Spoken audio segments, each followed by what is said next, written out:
Hello friends, मैं हृदय स्वागत करता हूं आपका अपना यूट्यूब चैनल हृदयानंद भारद्वाज पर। आज दोस्तों हम इस वीडियो में टॉप 50 क्वेश्चन आंसर को सॉल्व करेंगे। तो आप किसी भी एग्ज़ाम का प्रिपरेशन कर रहे हैं जैसे कि डीआरडीओ, यूपीपीसीएल टीजी2, यूपीआरवीएनएल और MPTO, technical helper, cell, ISRO, इस तरह के जितने भी एग्ज़ाम हैं उसमें यह क्वेश्चन जो है रामबाण साबित होगी। तो आप 50 में से कितना स्कोर कर पाते हैं आप ज़रूर वीडियो को पूरा देखने के बाद कमेंट बॉक्स में बताइएगा। तो आइए बिना देर किए हुए वीडियो को शुरू कर लेते हैं। और चैनल को अभी तक सब्सक्राइब नहीं किए हैं तो प्लीज़ ज़रूर कर लीजिए, क्योंकि हमारे चैनल पर आईटीआई से संबंधित हर अपडेट आपको दी जाती है। तो आइए फाइनली किस किस तरह के इस वीडियो में क्वेश्चन को शामिल किया गया है, बेहतरीन तरीक़ा से सभी क्वेश्चन आंसर को सॉल्व करते हैं। तो आइए देखते हैं। क्वेश्चन नंबर 1 में हमसे पूछा गया है, भारत में घरेलू विद्युत उपकरण के लिए उपयोग किए जाने वाला मेन सप्लाई वोल्टेज होता है। यानी कि भारत में जो विद्युत उपकरण के लिए उपयोग किया जाता है उसकी मेन सप्लाई वोल्टेज कितनी होती है। तो इसके 4 ऑप्शन दिए हुए हैं। पहला ऑप्शन है 110, दूसरा ऑप्शन है 48, तीसरा ऑप्शन है 220 और चौथा ऑप्शन है 5। तो जब राइट ऑप्शन चूज कीजिएगा तो आप सभी लोग जानते हैं कि हमारे भारत में घरेलू विद्युत उपकरण के लिए उपयोग किए जाने वाला मेन सप्लाई का जो वोल्टेज होती है 220 वोल्ट होती है। तो राइट ऑप्शन यहाँ पर हम सी के साथ चूज करेंगे। तो पहला का राइट ऑप्शन सी के साथ चूज किए। आइए नेक्स्ट देख लेते हैं क्वेश्चन नंबर 2। क्वेश्चन नंबर 2 में हमसे पूछा गया है, सिंगल फेज इंडक्शन मोटर में डॉट डॉट का उपयोग सेल्फ स्टार्ट के लिए किया जाता है। यानी कि सिंगल फेज इंडक्शन मोटर को सेल्फ स्टार्ट बनाने के लिए किसका उपयोग किया जाता है, ये आपसे क्वेश्चन में पूछा गया है। तो इसके भी 4 ऑप्शन दिए हुए हैं। पहला है प्रतिरोध, दूसरा है कैपेसिटर, तीसरा है इंडक्टर और चौथा है सेमीकंडक्टर। तो जब राइट ऑप्शन चूज कीजिएगा तो यहाँ पर दूसरा का राइट ऑप्शन जो है यहाँ पर हम बी के साथ चूज करेंगे। यहाँ पर कैपेसिटर इसका राइट ऑप्शन हो जाएगा। तो दूसरा का राइट ऑप्शन बी के साथ चूज किए। और कैपेसिटर जो होती है आवेश को संचित करती है और विभव में होने वाले परिवर्तन का विरोध करती है। कैपेसिटर का जो मात्रक होती है यानी कि संधारित्र का, वो फैराड होता है, जो कि हम पिको फैराड या माइक्रो फैराड में से व्यक्त करते हैं। तो राइट ऑप्शन यहाँ पर दूसरा का हम बी के साथ चूज किए, इसे आप ध्यान में रखिएगा। तो आइए अब नेक्स्ट क्वेश्चन नंबर 3 देख लेते हैं। क्वेश्चन नंबर 3 में पूछा गया है, विद्युत सर्किट में शॉर्ट सर्किट सुरक्षा के लिए निम्नलिखित में से किसका उपयोग किया जाता है। बेहद महत्वपूर्ण क्वेश्चन है और बेहद आसान भी। इसका राइट ऑप्शन आप सभी लोग जानते होंगे। आइए ऑप्शन देखते हैं। पहला ऑप्शन है रेजिस्टेंस, दूसरा है ओवरहेड रिले, तीसरा है कंडक्टर और चौथा है फ्यूज। तो राइट ऑप्शन चूज कीजिएगा। तो तीसरा का राइट ऑप्शन जो है यहाँ पर हम डी के साथ चूज करेंगे। शॉर्ट सर्किट से सुरक्षा के लिए हम फ्यूज का प्रयोग करते हैं। तो राइट ऑप्शन डी के साथ चूज किए। और बात हुई है फ्यूज की, तो थोड़ा सा इसके बारे में जान लीजिए। फ्यूज जो होती है वो हमेशा सीरीज में जोड़ा जाता है, इसे आप ध्यान में रखिएगा। और HRC फ्यूज का फुल फॉर्म क्या होता है HRC का, आप लोग जानते होंगे। तो इसी वीडियो को कमेंट बॉक्स में ज़रूर बताइएगा, ठीक है। HRC का फुल फॉर्म क्या होता है, फ्यूज से ही रिलेटेड एक क्वेश्चन पूछा जाता है हमेशा कम्पिटिटिव एग्जाम में, ठीक है। आइए नेक्स्ट देख लेते हैं क्वेश्चन नंबर 4। यहाँ पर क्वेश्चन नंबर 4 में पूछा गया संधारित्र की इकाई क्या होती है। कैपेसिटेंस की इकाई आपसे पूछा गया है। तो संधारित्र की इकाई फैराड होती है। और यहाँ पर एम्पियर जो होती है धारा की इकाई होती है। हेनरी जो होती है प्रेरकत्व की इकाई होती है। और वोल्ट जो होती है विभवांतर की इकाई होती है। ये चारों ऑप्शन को आप ध्यान में रखिएगा और बेहद महत्वपूर्ण है। चौथा का राइट ऑप्शन जो है बी के साथ चूज की, इसे आप ध्यान में रखिएगा, ठीक है। आइए नेक्स्ट देख लेते हैं क्वेश्चन नंबर 5। नंबर 5 में पूछा गया है, सीसा एसिड बैटरी में डॉट डॉट को विद्युत अपघट्य के रूप में उपयोग किया जाता है। यानी कि जो लेड एसिड बैटरी होती है उसमें विद्युत अपघट्य के रूप में किसका उपयोग किया जाता है। तो बेहद महत्वपूर्ण क्वेश्चन है और इसके 4 ऑप्शन दिए हुए हैं। पहला ऑप्शन है सोडियम हाइड्रोक्साइड, दूसरा ऑप्शन है H2SO4, तीसरा ऑप्शन है हाइड्रोक्लोरिक अम्ल और चौथा ऑप्शन है लिथियम सल्फेट। तो ये 4 ऑप्शन में से जब राइट ऑप्शन चूज कीजिएगा तो यहाँ पर पांचवा का राइट ऑप्शन बी के साथ चला जाएगा। H2SO4 का उपयोग किया जाता है, यानी कि सल्फ्यूरिक अम्ल का। इसके अलावा यहाँ पर वोल्टाइक सेल में भी H2SO4 का उपयोग किया जाता है, तो इसे आप ध्यान में रखिएगा।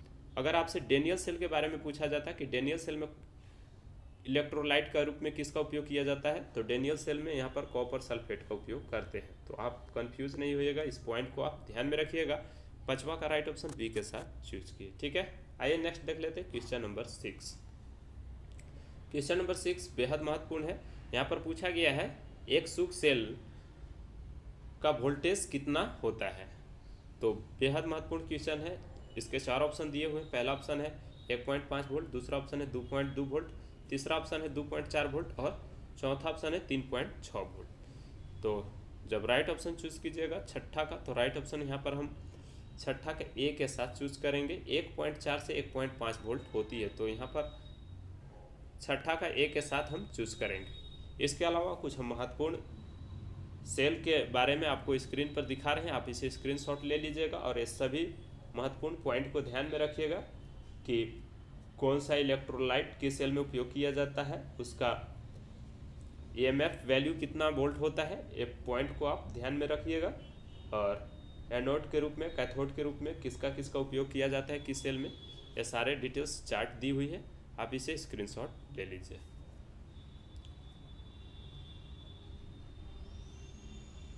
तो उम्मीद करता हूं कि बेहतरीन तरीका से इस चार्ट के माध्यम से आप समझ गए होंगे।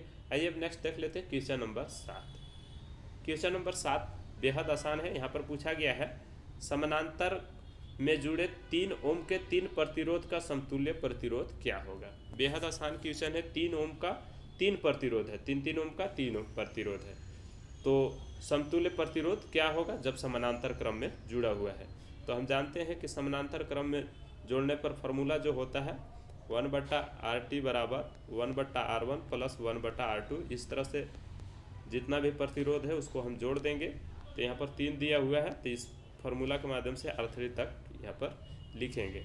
सभी का वैल्यू 3 ओम है, तो यहाँ पर 1/3 1/3 1/3 हो जाएगा। इस तरह से इसका जब कैलकुलेशन कीजिएगा तो R बराबर जो आ जाएगा 3/3 आएगा, और इसको जब काटिएगा तो 1 ओम आएगा। ठीक है, तो 1 ओम इसका राइट ऑप्शन कौन सा है, तो यहाँ पर 7वां का राइट ऑप्शन डी में है, यहाँ पर 1 ओम होगा। तो बाकी ऑप्शन जो है गलत हो जाएंगे। 7वां का राइट ऑप्शन डी के साथ चूज किए। आइए नेक्स्ट देख लेते हैं क्वेश्चन नंबर 8। क्वेश्चन नंबर 8 में पूछा गया है फुल वेव ब्रिज रेक्टिफायर में न्यूनतम कितने डायोड की आवश्यकता होती है। तो बेहद आसान क्वेश्चन है। इसके आई ऑप्शन को देखते हैं। पहला ऑप्शन है यहाँ पर 1, दूसरा ऑप्शन है यहाँ पर 3, तीसरा ऑप्शन है 4 और चौथा ऑप्शन है 8। तो फुल वेव ब्रिज रेक्टिफायर में न्यूनतम जो डायोड की संख्या होती है 4 होती है, इसलिए इसका राइट ऑप्शन जो है हम सी के साथ चूज करेंगे। इसे आप ध्यान में रखिएगा। ठीक है, आइए नेक्स्ट देख लेते हैं क्वेश्चन नंबर 9। क्वेश्चन नंबर 9 बेहद आसान है, आप सभी लोग इसका राइट आंसर जानते होंगे। यहाँ पर पूछा गया है निम्नलिखित में से कौन सा एक अवरोधक नहीं है, यानी कि इंसुलेटर नहीं है। तो पहला ऑप्शन है माइका, दूसरा ऑप्शन है ग्रेफाइट, तीसरा ऑप्शन है प्लास्टिक और चौथा ऑप्शन है पोर्सेलिन। तो 4 ऑप्शन में से राइट ऑप्शन चूज कीजिएगा। तो यहाँ पर 9वां का राइट ऑप्शन बी के साथ चला जाएगा। ग्रेफाइट जो है यहाँ पर इंसुलेटर नहीं है, तो इसे आप ध्यान में रखिएगा। 9वां का राइट ऑप्शन बी के साथ चूज किया। आइए नेक्स्ट देख लेते हैं क्वेश्चन नंबर 10। क्वेश्चन नंबर 10 में पूछा गया निम्नलिखित में से किस विद्युत उपकरण की सर्वाधिक दक्षता होती है, यानी कि किस उपकरण का सबसे अधिक इफिशियंसी होती है, हाई इफिशियंसी होती है। तो पहला ऑप्शन है यहाँ पर सिंक्रोनस मोटर, दूसरा ऑप्शन है डीसी मोटर, तीसरा ऑप्शन है इंडक्शन मोटर और चौथा ऑप्शन है ट्रांसफार्मर। तो 10वां का राइट ऑप्शन जब चूज कीजिएगा तो इसका राइट आंसर डी के साथ चला जाएगा ट्रांसफार्मर। ट्रांसफार्मर की दक्षता यहाँ पर सबसे अधिक होती है, क्योंकि इसमें घूमने वाला कोई भाग नहीं होती है, इसलिए यहाँ पर घर्षण हानि 0 होती है, इसलिए इसका सर्वाधिक जो इफिशियंसी होती है। तो राइट ऑप्शन हम 10वां का डी के साथ चूज करेंगे। आइए नेक्स्ट देख लेते हैं क्वेश्चन नंबर 11। क्वेश्चन नंबर 11 में पूछा गया है पावर ट्रांसफार्मर के इनपुट से आउटपुट तक कौन सी मात्रा को परिवर्तित नहीं किया जाता है। बेहद आसान क्वेश्चन है और बेहद महत्वपूर्ण है। यहाँ पर पहला ऑप्शन है करंट, दूसरा ऑप्शन है वोल्टेज, तीसरा ऑप्शन है आवृत्ति और चौथा ऑप्शन है ये सभी। तो यहाँ पर ट्रांसफार्मर के द्वारा जो होता है वो फ्रीक्वेंसी यानी कि आवृत्ति को परिवर्तित नहीं किया जा सकता है, तो इसलिए यहाँ पर राइट ऑप्शन जो है हम सी के साथ चूज करेंगे। इसे आप ध्यान में रखिएगा। ठीक है, आइए नेक्स्ट देख लेते हैं क्वेश्चन नंबर 12। क्वेश्चन नंबर 12 में पूछा गया है squirrel cage induction motor dot dot slip ring होती है, यानी कि स्क्यूरल केज इंडक्शन मोटर होती है, उसमें स्लिप रिंग की संख्या कितनी होती है, ये आपसे पूछा गया है। तो पहला ऑप्शन यहाँ पर हम देखेंगे 0 है, दूसरा ऑप्शन है 2, तीसरा ऑप्शन है 3 और चौथा ऑप्शन है 1। तो ये जब राइट ऑप्शन चूज कीजिएगा तो स्क्विरल केज इंडक्शन मोटर में स्लिप रिंग की संख्या जो होती है 0 होती है, तो इसे आप ध्यान में रखिएगा। राइट ऑप्शन 12 का हम ए के साथ चूज करेंगे। ठीक है, आइए नेक्स्ट देख लेते हैं क्वेश्चन नंबर अब 13। क्वेश्चन नंबर 13 भी बेहद महत्वपूर्ण है और बेहद आसान क्वेश्चन है। यहाँ पर पूछा गया है बिजली का हीटर को तैयार करने के लिए डॉट डॉट तार का उपयोग किया जाता है। यानी कि हम लोग अपने घरों में जो बिजली का हीटर तैयार करते हैं उसमें कौन सा तार का उपयोग करते हैं, ये आपसे पूछा गया। तो पहला ऑप्शन है यहाँ पर स्टील, दूसरा ऑप्शन है कॉपर, तीसरा ऑप्शन है नाइक्रोम और चौथा ऑप्शन है यहाँ पर एल्यूमिनियम। तो राइट ऑप्शन चूज कीजिएगा। तो 13 का राइट ऑप्शन जो है बी के साथ चला जाएगा, नाइक्रोम का उपयोग करते हैं। बात हुई है नाइक्रोम की, तो थोड़ा सा इसके बारे में जान लीजिए। इसका गलनांक जो होता है 1400 डिग्री सेल्सियस होता है। ठीक है, तो इस पॉइंट को आप ध्यान में रखिएगा। और नाइक्रोम जो होता है निकेल प्लस क्रोमियम से मिलकर के बना होता है। निकेल की मात्रा जो होती है इसमें 80% होती है और क्रोमियम का जो है परसेंट 20% होती है। तो 80 और 20 के अनुपात में यह होता है मिश्रण। ठीक है, तो आइए नेक्स्ट क्वेश्चन नंबर 14 देख लेते हैं, जो कि बेहद महत्वपूर्ण है। क्वेश्चन नंबर 14 में हमसे पूछा गया है निम्नलिखित में से किसके द्वारा ओम का नियम का पालन हो रहा है। यानी कि जो ऑप्शन दिए हुए हैं उस ऑप्शन में से आपको चूज करना है कि कौन सा ओम का नियम को फॉलो करता है। तो पहला ऑप्शन यहाँ पर है I बराबर V इंटू आर, दूसरा ऑप्शन है I बराबर V स्क्वायर बटा आर, तीसरा ऑप्शन है I स्क्वायर बराबर V बटा आर और चौथा ऑप्शन है V बराबर I इंटू आर। तो जब राइट ऑप्शन चूज कीजिएगा तो यहाँ पर हम 14 का राइट ऑप्शन डी के साथ करेंगे। V बराबर I इंटू आर जो है ओम का नियम को फॉलो करता है, आप सभी लोग अच्छी तरीक़ा से जानते हैं। ओम का नियम अगर आपसे पूछा जाता है तो जैसे कि आप लोग जानते हैं इसका डेफिनेशन होता है नियत ताप पर किसी चालक के सिरों के बीच के विभवांतर और उसमें प्रवाहित धारा के समानुपाती होती है, अर्थात V बराबर I इंटू आर। ठीक है, तो यहाँ पर 14 का राइट ऑप्शन डी के साथ चूज किए। आइए नेक्स्ट देख लेते हैं क्वेश्चन नंबर 15। क्वेश्चन नंबर 15 में पूछा गया है स्थिर विद्युत चार्ज वाले क्षेत्र में डॉट डॉट होता है। तो स्थिर चार्ज वाले विद्युत क्षेत्र में क्या होता है ये आपसे पूछा गया है। तो पहला ऑप्शन है विद्युत और चुंबकीय क्षेत्र होता है, दूसरा ऑप्शन है विद्युत क्षेत्र होता है, तीसरा ऑप्शन है मैग्नेटिक फील्ड यानी कि चुंबकीय क्षेत्र होता है और चौथा ऑप्शन है यहाँ पर गामा क्षेत्र होता है। तो जब 4 ऑप्शन में से राइट ऑप्शन चूज कीजिएगा तो 15 का राइट ऑप्शन यहाँ पर हम बी के साथ चूज करेंगे। स्थिर विद्युत चार्ज वाले क्षेत्र में इलेक्ट्रिक फील्ड केवल होती है। तो राइट ऑप्शन यहाँ पर हम 15 का बी के साथ चूज करेंगे। ठीक है, आइए नेक्स्ट देख लेते हैं क्वेश्चन नंबर 16। क्वेश्चन नंबर 16 बेहद महत्वपूर्ण है। यहाँ पर पूछा गया है कौन सी इंडक्शन मोटर की आकार सबसे बड़ी होगी। तो इसे आप ध्यान में रखिएगा, बेहद महत्वपूर्ण क्वेश्चन है और कई बच्चे लोग इसमें कंफ्यूज हो जाते हैं। यहाँ पर जितना कम आरपीएम वैल्यू रहेगी उतना ही उस मोटर का साइज बड़ा होगा और जितना ही आरपीएम वैल्यू अधिक होगा उतना ही उस मोटर का आकार सबसे छोटा होगा। तो जैसा कि ऑप्शन में देख पा रहे हैं यहाँ पर 45 किलोवाट 2975 आरपीएम पहला ऑप्शन है, दूसरा ऑप्शन है 45 किलोवाट 1475 आरपीएम है और तीसरा ऑप्शन है 45 किलोवाट 975 आरपीएम है और यहाँ पर चौथा ऑप्शन है सभी समान आकार के हैं। तो ये जब 4 ऑप्शन में से राइट ऑप्शन चूज कीजिएगा तो हम अभी आपको बताएं कि जिस मोटर की आरपीएम वैल्यू कम रहेगी वह मोटर की आकार सबसे बड़ा होगी। तो राइट ऑप्शन यहाँ पर हम सी के साथ चूज करेंगे। 16 का राइट ऑप्शन सी के साथ चला गया। आइए नेक्स्ट देख लेते हैं क्वेश्चन नंबर 17। क्वेश्चन नंबर 17 बेहद महत्वपूर्ण है। यहाँ पर पूछा गया निम्नलिखित में से कौन सा ट्रांसफार्मर का अंश नहीं है यानी कि भाग नहीं है। तो पहला ऑप्शन है टैंक तो होता है, कंजर्वेटर भी होता है, रेडिएटर भी होता है, एक्साइटर नहीं होता है। तो राइट ऑप्शन यहाँ पर हम डी के साथ चूज करेंगे। जो ट्रांसफार्मर का भाग नहीं है वो एक्साइटर नहीं है। ठीक है, तो 17 का राइट ऑप्शन डी के साथ चूज किया। आइए नेक्स्ट देख लेते हैं क्वेश्चन नंबर 18। क्वेश्चन नंबर 18 में पूछा गया है आरपीएम में सिंक्रोनस गति के लिए सूत्र क्या होती है। बेहद महत्वपूर्ण क्वेश्चन है। इसका सूत्र जो होता है 120 गुने एफ बटा पी होता है। तो यहाँ पर एफ जो है फ्रीक्वेंसी है और पी जो है पोल की संख्या है। तो ये कौन सा ऑप्शन में, ए ऑप्शन है बी में, इसलिए इसका राइट ऑप्शन जो है बी के साथ हम चूज करेंगे। यहाँ पर 18 का राइट ऑप्शन बी के साथ चूज किए। आइए नेक्स्ट देख लेते हैं क्वेश्चन नंबर 19। क्वेश्चन नंबर 19 भी बेहद आसान और महत्वपूर्ण क्वेश्चन है। ये भी यहाँ पर पूछा गया है बिजली उत्पादन के लिए सौर सेल डॉट डॉट प्लेट का उपयोग किया जाता है। यानी कि बिजली उत्पादन में हम किस सौर प्लेट का उपयोग करते हैं सौर पैनल का। ठीक है, तो पहला है आयरन, दूसरा है कॉपर, तीसरा है फोटोवोल्टाइक और चौथा ऑप्शन है जस्ता। तो राइट ऑप्शन है, आप लोग समझ गए होंगे, यहाँ पर फोटोवोल्टाइक होगा जो कि सी ऑप्शन में है। 19वां का राइट ऑप्शन सी के साथ चला गया। तो आइए नेक्स्ट क्वेश्चन देख लेते हैं 20, जो कि बेहद महत्वपूर्ण है। यहाँ पर क्वेश्चन नंबर 20 में पूछा गया है कॉपर लॉस के अनुपातिक होता है, यानी कि कॉपर लॉस किसके प्रोपोर्शनल होती है। तो इसके भी 4 ऑप्शन दिए हुए हैं। जब राइट ऑप्शन चूज कीजिएगा तो पहला ऑप्शन है यहाँ पर आई, दूसरा है I², तीसरा है IQ और चौथा ऑप्शन है √1। तो कॉपर लॉस जो होती है वो I² के अनुपातिक होती है, यानी कि I² के प्रोपोर्शनल होती है। तो राइट ऑप्शन यहाँ पर हम 20वां का बी के साथ चूज करेंगे, इसे आप ध्यान में रखिएगा। आइए नेक्स्ट देख लेते हैं क्वेश्चन नंबर 21।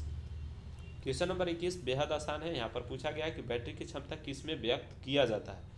तो इसके भी 4 ऑप्शन दिए हुए हैं। पहला ऑप्शन है kWh, दूसरा ऑप्शन है kW, तीसरा ऑप्शन है AH और चौथा ऑप्शन है HP। तो यहाँ पर जब राइट ऑप्शन चूज कीजिएगा तो बैटरी की क्षमता जो व्यक्त की जाती है एम्पियर हावर में व्यक्त की जाती है। एम्पियर हावर जो है सी ऑप्शन में है, इसलिए इसका राइट ऑप्शन 21वां का सी के साथ चला जाएगा।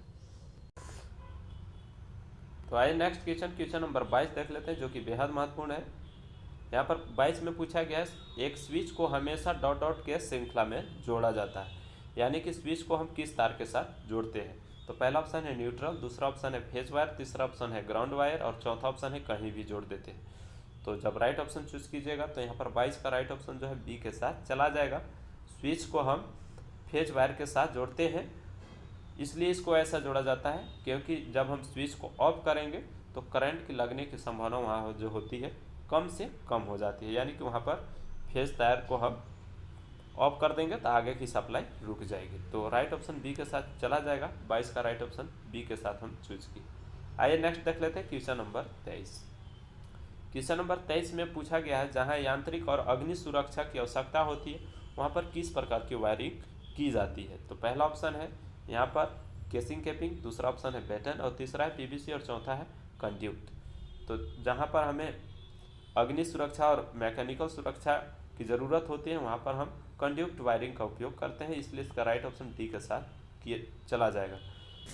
कंड्यूट वायरिंग सबसे महंगा वायरिंग होती है और कंड्यूट का अर्थ होता है छिपा हुआ होना, यानी कि नलिका वायरिंग जो दीवार के अंदर स्थापित किया जाता है। तो राइट ऑप्शन डी के साथ चूज किए, इसे आप ध्यान में रखिएगा। तो आइए नेक्स्ट क्वेश्चन नंबर 24 देख लेते हैं, जो कि बेहद महत्वपूर्ण है। क्वेश्चन नंबर 24 में पूछा गया है जब 2 एम्पियर विद्युत धारा एक 2 ओम के प्रतिरोध के फिलामेंट से गुजरती है तब डॉट डॉट मात्रा ऊष्मा उत्पन्न होगी, यानी कि कितनी मात्रा में उत्पन्न ऊष्मा होगी। तो पहला ऑप्शन यहाँ पर दिया हुआ है 4 वाट, दूसरा ऑप्शन है 2 वाट, तीसरा ऑप्शन है 8 वाट और चौथा ऑप्शन है 1 वाट। तो यहाँ पर आप ध्यान दीजिएगा H बराबर क्या होता है, फॉर्मूला I² × R होता है। ठीक है, I² × R, यहाँ पर स्क्वायर है। ठीक है, I का वैल्यू कितना दिया हुआ है 2 एम्पियर, तो 2 का स्क्वायर करेंगे तो 2 दूना के 4, यहाँ पर 2 का स्क्वायर कर दीजिएगा 4 इंटू हो जाएगा 2 ओम। तो 2 ओम रजिस्टेंस दिया हुआ है जो कि यहाँ पर क्वेश्चन में, तो 2 दूना के 4 और 4 दूना के 8, यानी कि इसका राइट ऑप्शन जो है सी के साथ चला जाएगा। जो उत्पन्न ऊष्मा होगी वो 8 वाट होगी। तो राइट ऑप्शन यहाँ पर हम 24 का सी के साथ चूज किए। तो आइए अब नेक्स्ट क्वेश्चन नंबर 25 देख लेते हैं, जो कि बेहद महत्वपूर्ण है और इस क्वेश्चन का राइट ऑप्शन किसके साथ जाएगा आपको बताना है। ठीक है, तो आइए देख लेते हैं क्वेश्चन नंबर 25 में क्या पूछा गया है। क्वेश्चन नंबर 25 में पूछा गया है 3 फेज स्टार कनेक्शन में फेज वोल्टेज लाइन वोल्टेज का डॉट डॉट गुना होता है, यानी कि 3 फेज जब स्टार कनेक्शन किया जाता है उसमें फेज वोल्टेज लाइन वोल्टेज के कितना गुना होता है, ये आपसे पूछा गया है।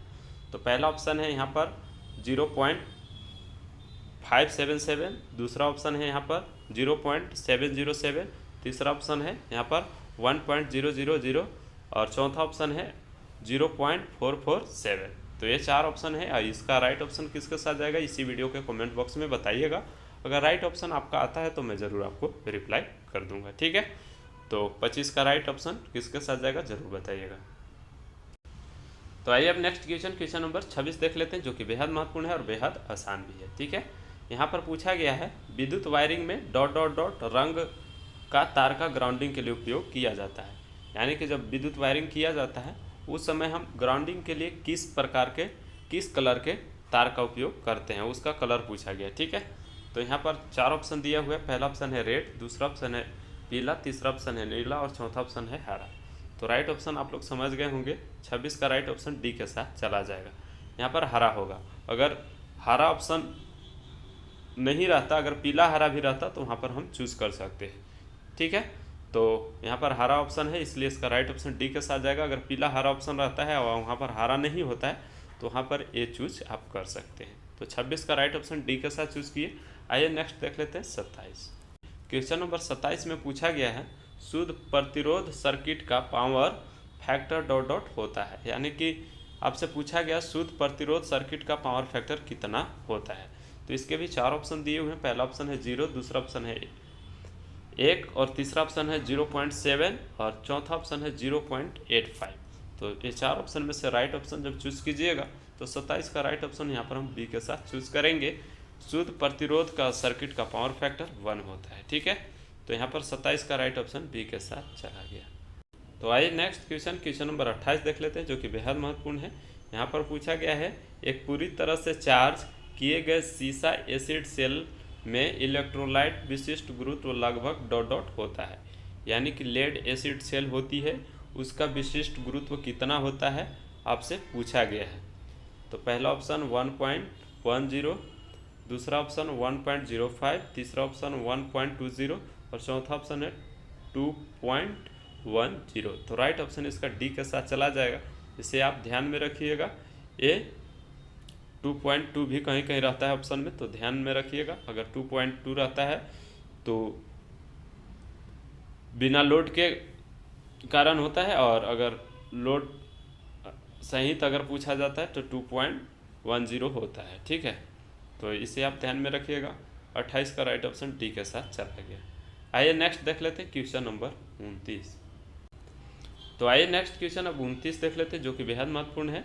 यहाँ पर पूछा गया है निम्नलिखित में से कौन सा एक केबल को भौतिक नुकसान से बचाता है, यानी कि केबल का वह कौन सा भाग होता है जो भौतिक नुकसान से बचाता है। पहला ऑप्शन है यहाँ पर आर्मर, दूसरा ऑप्शन है कंडक्टर, तीसरा ऑप्शन है इंसुलेशन और चौथा ऑप्शन है शीट।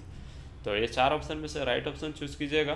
तो 29 का राइट ऑप्शन ए के साथ चला जाएगा। इसे आप ध्यान में रखिएगा। आर्मर जो होता है केबल में होने वाले भौतिक नुकसान को बचाता है। तो राइट ऑप्शन यहाँ पर हम ए के साथ चूज किए। तो आइए अब नेक्स्ट देख लेते हैं क्वेश्चन नंबर 30, जो कि बेहद महत्वपूर्ण है। यहाँ पर पूछा गया है निम्नलिखित में से कौन सा एक सक्रिय घटक है, यानी कि आपसे पूछा गया कि एक्टिव कंपोनेंट कौन सा है। तो एक्टिव कंपोनेंट के अंतर्गत डायोड, ट्रांजिस्टर, एससीआर, डायक, यूजेटी, ये सब जो होते हैं एक्टिव कंपोनेंट के अंतर्गत आते हैं। अगर आपसे पैसिव कंपोनेंट पूछा जाता है तो पैसिव कंपोनेंट के अंतर्गत आर, एल, सी, यानी कि प्रतिरोध, इंडक्टर और कैपेसिटर, ये जो हैं पैसिव कंपोनेंट के अंतर्गत आते हैं, जबकि diode, transistor, SCR, डायक, UJT active component के अंतर्गत आते हैं। तो आइए अब इसका ऑप्शन देखते हैं। यहाँ पर पहला ऑप्शन है संधारित्र, यानी कि कैपेसिटर, दूसरा है ट्रांजिस्टर, तीसरा है इंडक्टर और चौथा है रजिस्टर। तो यहाँ पर ट्रांजिस्टर अभी हम आपको बताएं एक्टिव कंपोनेंट के अंतर्गत आता है, जबकि कैपेसिटर, इंडक्टर और रजिस्टर ये पैसिव कंपोनेंट के अंतर्गत आता है। तो राइट ऑप्शन यहाँ पर हम 30 का बी के साथ चूज करेंगे। तो आइए नेक्स्ट क्वेश्चन देख लेते हैं 31, जो कि बेहद महत्वपूर्ण है। क्वेश्चन नंबर 31 में पूछा गया है संतुलित 3 फेज प्रणाली में तीनों फेज के बीच कोणीय अंतर कितना डिग्री का होता है। तो पहला ऑप्शन है यहाँ पर 180, दूसरा ऑप्शन है 360, तीसरा ऑप्शन है 120 और चौथा ऑप्शन है 60। तो राइट ऑप्शन इसका सी के साथ चला जाएगा। 3 फेज प्रणाली में जो कोणीय अंतर होती है वो 120 डिग्री का होती है, इसलिए इसका राइट ऑप्शन जो है 31 का हम सी के साथ चूज करेंगे। आइए नेक्स्ट देख लेते हैं क्वेश्चन नंबर 32। क्वेश्चन नंबर 32 में पूछा गया है हमसे 3 फेज 4 पोल 50 हर्ट्ज इंडक्शन मोटर की सिंक्रोनस गति क्या होगी। तो बेहद महत्वपूर्ण क्वेश्चन है। सिंक्रोनस गति का एक फॉर्मूला होता है NS बराबर 120 इंटू एफ। तो एफ का मान यहाँ पर 50 हर्ट्ज दिया है तो यहाँ 50 कर दिए, और बटा पोल की संख्या, यानी कि पोल कितना है 4 है, इसको गुना कर दीजिएगा तो 12 × 25 = 60 हो जाएगा, और 1 0 1 0, यानी कि 6 पर 3 0 हो जाएगा और बटा 4 हो जाएगा। तो 4 से इसको डिवाइड कीजिएगा तो 1500, 1500 चौके 6000 होता है। तो राइट ऑप्शन यहाँ पर 1500 पहला ऑप्शन में है, इसलिए इसका 32 का राइट ऑप्शन हम ए के साथ चूज करेंगे। बाकी ऑप्शन आपको देखने की ज़रूरत नहीं है, ठीक है। तो 32 का राइट ऑप्शन ए के साथ चला गया। आइए नेक्स्ट देख लेते हैं क्वेश्चन नंबर 33। क्वेश्चन नंबर 33 में पूछा गया है किसी एसी परिपथ का पावर फैक्टर डॉट डॉट है जहां थीटा फेज कोण है। तो पावर फैक्टर वाला फॉर्मूला आप लोग जानते हैं कि यहाँ पर cos थीटा होता है। तो यहाँ राइट ऑप्शन बी के साथ चूज करेंगे, बाकी ऑप्शन गलत है, इसे आप ध्यान में रखिएगा। 33 का राइट ऑप्शन बी के साथ चला जाएगा। तो आइए नेक्स्ट क्वेश्चन अब देख लेते हैं 34, जो कि बेहद महत्वपूर्ण है। क्वेश्चन नंबर 34 में पूछा गया है एफ श्रेणी के इंसुलेटर का प्रतिबंधक तापमान कितना होता है। तो इसको हम चार्ट दिखाएंगे, लेकिन पहले ऑप्शन देख लेते हैं, उसके बाद आपको चार्ट के माध्यम से इसे समझा देंगे, ठीक है। तो पहला ऑप्शन है 180, दूसरा ऑप्शन है 105, तीसरा ऑप्शन है 120 और चौथा ऑप्शन है 155। तो 34 का राइट ऑप्शन जो है डी के साथ चला जाएगा। यहाँ पर एफ श्रेणी इंसुलेटर का जो प्रतिबंधक तापमान है 155 डिग्री सेल्सियस होती है। तो राइट ऑप्शन यहाँ पर हम 34 का डी के साथ चूज करेंगे। तो आइए इसके हम थोड़ा सा चार्ट को दिखा देते हैं आपको स्क्रीन पर। जैसा कि देख पा रहे हैं, इस चार्ट के माध्यम से आप अच्छी तरीक़ा से समझ जाएंगे। YAE जो होती है 90, 105, 120, यहाँ पर ये तीनों में 15 के अंतराल पर बढ़ती है, जबकि B से यहाँ पर 25 बढ़ता है। तो यहाँ पर B में 130 डिग्री है और F में हो जाएगा 25 जोड़ेंगे तो 155, 155 में फिर 25 जोड़ेंगे तो 180 हो जाएगा S कैटेगरी के लिए, और C कैटेगरी में अगर हम 25 जोड़ते हैं तो 205 हो जाएगा। लेकिन 200 से अधिक और 250 के बीच में जो आता है C कैटेगरी के अंतर्गत आता है। तो आप अच्छी तरीक़े से चार्ट के माध्यम से समझ गए होंगे। तो इसे आप ध्यान में रखिएगा, हमेशा इसको एग्जाम में पूछ लिया जाता है। तो 34 का राइट ऑप्शन हम डी के साथ चूज किए। आइए नेक्स्ट देख लेते हैं क्वेश्चन नंबर 35। क्वेश्चन नंबर 35 में पूछा गया है 1 HP इक्वल टू कितना होता है। पहला ऑप्शन है 756, दूसरा ऑप्शन है 746, तीसरा 500 और चौथा 1000। तो सभी लोग आप लोग जानते हैं कि 1 हॉर्स पावर इक्वल टू 746 वाट होता है, इसलिए इसका राइट ऑप्शन जो है हम बी के साथ चूज करेंगे। तो आइए नेक्स्ट क्वेश्चन अब 36 देख लेते हैं, जो कि बेहद महत्वपूर्ण है। क्वेश्चन नंबर 36 बेहद आसान है, थोड़ा सा आप समझ जाइएगा इसे, तो आसानी से इसका राइट ऑप्शन कर पाएंगे, ठीक है। यहाँ पर क्वेश्चन में पूछा गया है जब दो समान प्रतिरोध को श्रृंखला में जोड़ा जाता है तो उसका तुल्य प्रतिरोध 8 ओम आता है। जब इसे समानांतर में जोड़ा जाता है तो समतुल्य प्रतिरोध 2 ओम आता है, ठीक है। तो प्रत्येक प्रतिरोध का मान क्या होगा। बेहद आसान क्वेश्चन है। तो हम जानते हैं कि जब श्रेणी में जोड़ा जाता है तो इसका मान जुड़ता है, तो 4 ओम का होगा, तभी तो 2 ओम को 2 प्रतिरोध को जोड़ेंगे तो 8 ओम आएगा। तो सीरीज में 4 ओम 8 ओम हो जाएगा तुल्य प्रतिरोध, और इसे पैरेलल में जोड़िएगा तो 1/4 1/4, ठीक है।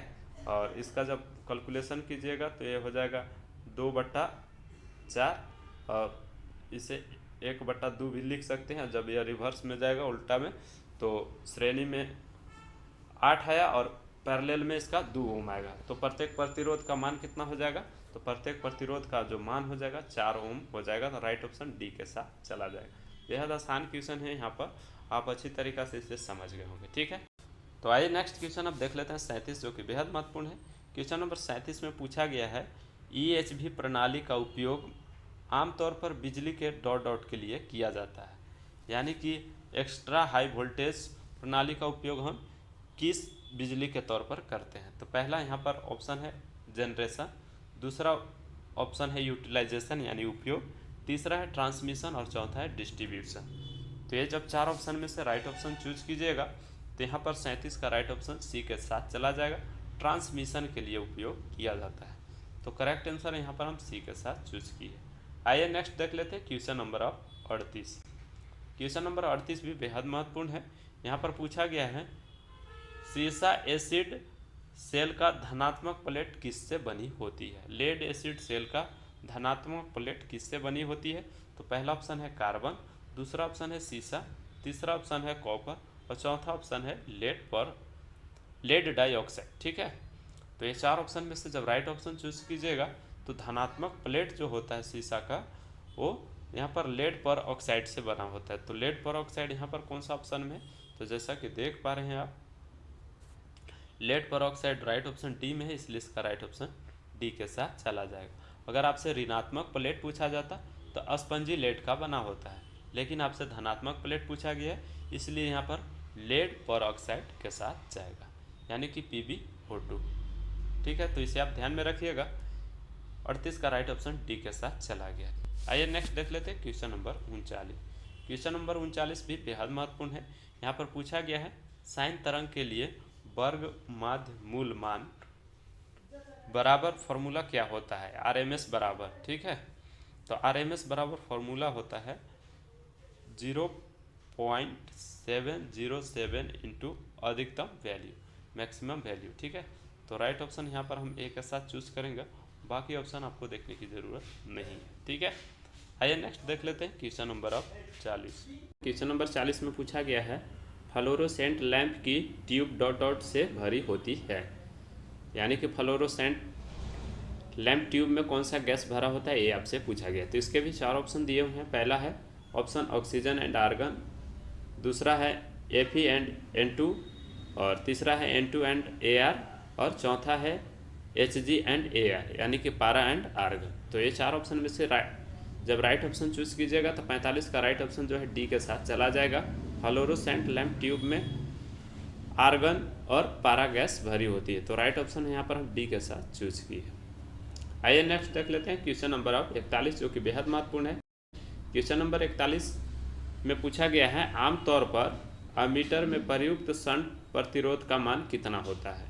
तो इसके भी 4 ऑप्शन दिए हुए हैं। हाई यानी कि अधिक, वेरी लो बहुत कम, मीडियम यानी कि माध्यम, और डी ऑप्शन है यहाँ पर बहुत अधिक। तो राइट ऑप्शन जब चूज कीजिएगा तो एमीटर में प्रयुक्त शंट प्रतिरोध का मान जो होता है बहुत ही कम होता है, इसलिए इसका राइट ऑप्शन हम बी के साथ चूज करेंगे। 41 का राइट ऑप्शन बी के साथ चला गया। तो आइए नेक्स्ट देख लेते हैं क्वेश्चन नंबर 42, जो कि बेहद आसान है और बेहद महत्वपूर्ण क्वेश्चन है। यहाँ पर पूछा गया है ट्रांसफार्मर की क्षमता आमतौर पर डॉट डॉट में व्यक्त किया जाता है, यानी कि ट्रांसफार्मर की क्षमता को हम किस में व्यक्त करते हैं। तो इसके भी 4 ऑप्शन दिए हुए हैं, kilowatt, megawatt, MVA, megavolt ampere, KVA। ठीक है, तो ये 4 ऑप्शन में से राइट ऑप्शन चूज कीजिएगा तो यहाँ पर सी के साथ चला जाएगा, मेगावोल्ट एम्पियर। KVA ऑप्शन में नहीं है इसलिए यहाँ पर MVA चूज करेंगे। ठीक है, सेम इसी प्रकार अल्टरनेटर के भी रेटिंग व्यक्त की जाती है। ठीक है, आइए नेक्स्ट देख लेते हैं क्वेश्चन नंबर 43, जो कि बेहद महत्वपूर्ण है। क्वेश्चन नंबर 43 में पूछा गया है विद्युत इस्त्री के तापमान नियंत्रण करने के लिए डॉट डॉट का उपयोग किया जाते हैं, यानी कि इलेक्ट्रिक आयरन होता है उसमें तापमान को नियंत्रण करने के लिए किसका उपयोग किया जाता है। पहला है थर्मोस्टेट, ट्रांजिस्टर, थर्मिस्टर और रिले। तो ये 4 ऑप्शन में से राइट ऑप्शन चूज कीजिएगा तो 43 का राइट ऑप्शन ए के साथ चूज करेंगे, थर्मोस्टेट का उपयोग किया जाता है।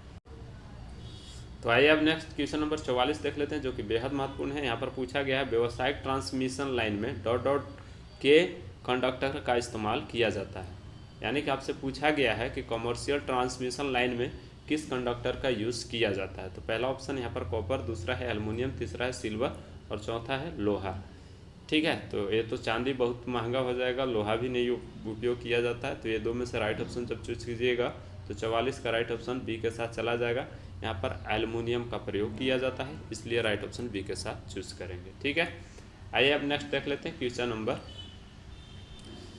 45, जो कि बेहद महत्वपूर्ण है। यहाँ पर पूछा गया है स्थिर अवस्था में इंडक्शन मोटर की स्लिप रिंग डॉट डॉट होती है, यानी कि इंडक्शन मोटर में स्लिप रिंग की संख्या आपसे पूछा गया। तो इसके भी 4 ऑप्शन दिए हुए हैं। पहला ऑप्शन है 0, दूसरा ऑप्शन है 0.25, तीसरा ऑप्शन है 0.50 और चौथा ऑप्शन है 1। ठीक है, तो ये 4 ऑप्शन में से राइट ऑप्शन चूज कीजिएगा तो 45 का राइट ऑप्शन डी के साथ चला जाएगा। यहाँ पर इंडक्शन मोटर में स्लिप रिंग की संख्या 1 होती है, तो राइट ऑप्शन डी के साथ चूज किए। आइए नेक्स्ट देख लेते हैं क्वेश्चन नंबर अब 46। क्वेश्चन नंबर 46 भी बेहद महत्वपूर्ण है। यहाँ पर पूछा गया है मल्टीमीटर का उपयोग हम डॉट डॉट मापने के लिए उपयोग करते हैं, यानी कि मल्टीमीटर के द्वारा हम किस किस चीज़ को मेजर करते हैं। पहला ऑप्शन वोल्टेज, दूसरा धारा, तीसरा प्रतिरोध, चौथा ऑप्शन है ऑल ऑफ दिस। तो यहाँ पर राइट ऑप्शन डी के साथ चला जाएगा। मल्टीमीटर का प्रयोग हम ये सभी मापने के लिए प्रयोग करते हैं, तो 46 का राइट ऑप्शन डी के साथ चला गया। तो आइए नेक्स्ट क्वेश्चन अब 47 देख लेते हैं, जो कि बेहद महत्वपूर्ण है और बेहद आसान क्वेश्चन है। यहाँ पर पूछा गया है एक 1500 वाट का स्लिप्ड एयर कंडीशनर एक दिन में 12 घंटे संचालित होती है। एक महीने में कितना विद्युत इकाई की खपत होगी यदि एक महीना में 30 दिन माना गया है। ठीक है, यानी कि एक स्लिप्ड एयर कंडीशनर है जो 12 घंटे पर डे यूज़ किया जाता है और एक महीना में कितना ऊर्जा का खपत करेगा ये आपको बताना है, अगर महीना का 30 दिन माना गया है एक महीने में। ठीक है, तो इसके 4 ऑप्शन दिए हुए हैं। पहला ऑप्शन है 150, दूसरा ऑप्शन है 18,000, तीसरा ऑप्शन है 540 और चौथा ऑप्शन है 1500। तो थोड़ा सा यहाँ ध्यान दीजिएगा, यहाँ पर दिया गया है स्लिप्ड एयर कंडीशनर का वाट जो दिया हुआ है 1500 वाट दिया हुआ है। अगर हम किलो वाट में बदलेंगे तो ये 1.5 किलो वाट हो जाएगा। ठीक है, और 12 घंटे प्रतिदिन यूज़ किया जाता है, इसलिए यहाँ पर हम 12 से गुना करेंगे। फिर यहाँ पर दिन की संख्या कितना दिया है 30, तो यहाँ पर 30 से और गुना कर देंगे और यहाँ पर आसानी से कैलकुलेशन कीजिएगा। तो 12 गुने 1.5 कीजिएगा तो 18 हो जाएगा, वो 18 गुने 30 कीजिएगा तो 18 × 3 = 54 पर एक 0 हो जाएगा, यानी कि 540 आ रहा है। 540 कौन सा ऑप्शन में है, तो 540 यहाँ पर सी ऑप्शन में है, इसलिए इसका राइट ऑप्शन सी के साथ चला जाए। बेहद आसान क्वेश्चन है, इसे आप आसानी से कैलकुलेट कर सकते हैं। ठीक है, तो आइए अब नेक्स्ट क्वेश्चन देख लेते हैं 48, जो कि बेहद महत्वपूर्ण है। और यहाँ पर पूछा गया है क्वेश्चन नंबर 48 में कम्यूटेटर डॉट डॉट का हिस्सा है, यानी कि कम्यूटेटर किसका पार्ट होता है, किस मशीन का। ठीक है, पहला ऑप्शन डीसी मोटर, दूसरा ऑप्शन इंडक्शन मोटर, तीसरा ऑप्शन सिंक्रोनस मोटर और चौथा ऑप्शन जो है ट्रांसफार्मर है। तो ये 4 ऑप्शन में से जब राइट ऑप्शन चूज़ कीजिएगा तो 48 का राइट ऑप्शन ए के साथ चला जाएगा। डीसी मोटर का यह पार्ट होता है, जिसे हिंदी में दिक् परिवर्तक के नाम से जाना जाता है और यह जो होता है हार्ड ड्रॉन कॉपर से निर्मित होता है, तो इसे भी आप ध्यान में रखिएगा। 48 का राइट ऑप्शन ए के साथ चूज किए। आइए नेक्स्ट देख लेते हैं क्वेश्चन नंबर 49, जो कि बेहद महत्वपूर्ण है। यहाँ पर पूछा गया है निम्नलिखित में से किस पदार्थ का उच्चतम परावैद्युत क्षमता है। तो पहला ऑप्शन है यहाँ पर हवा, दूसरा ऑप्शन है SF6 और तीसरा ऑप्शन है पेपर और चौथा ऑप्शन है यहाँ पर बी खनिज जल। ठीक है, तो ये 4 ऑप्शन में से जब राइट ऑप्शन चूज कीजिएगा तो 49 का राइट ऑप्शन बी के साथ चला जाएगा, सल्फर हेक्साफ्लोराइड। राइट ऑप्शन हम बी को चूज करेंगे, सबसे अधिकतम जो ऑप्शन में दिया गया है इसके परावैद्युत क्षमता है, तो राइट ऑप्शन बी के साथ चूज किए। आइए नेक्स्ट क्वेश्चन और इस वीडियो का आखिरी क्वेश्चन देख लेते हैं, क्वेश्चन नंबर 50। क्वेश्चन नंबर 50 बेहद आसान और बेहद महत्वपूर्ण है। यहाँ पर पूछा गया है सीटी का उपयोग डॉट डॉट मापने के लिए उपयोग किया जाता है। तो हम जानते हैं कि सीटी और पीटी 2 मेजर ट्रांसफार्मर होते हैं। सीटी का उपयोग हम करंट को मेज़र करने के लिए और पीटी का हम उपयोग वोल्टेज को मेज़र करने के लिए करते हैं। सीटी को हम सीरीज में जोड़ते हैं और पीटी को पैरेलल में जोड़ते हैं, तो इसे भी आप ध्यान में रखिएगा। तो यहाँ पर देखेंगे सीटी को हम धारा को मापने के लिए उपयोग करते हैं, वोल्टेज को मापने के लिए हम पीटी का उपयोग करते हैं और ये फ्रीक्वेंसी और टेम्परेचर ये रॉन्ग हो जाएगा। तो राइट ऑप्शन यहाँ पर हम सी के साथ चूज किए।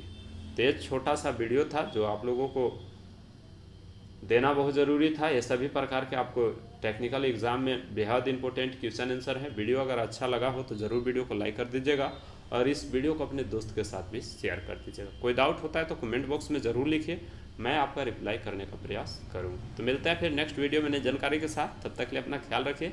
जय हिंद।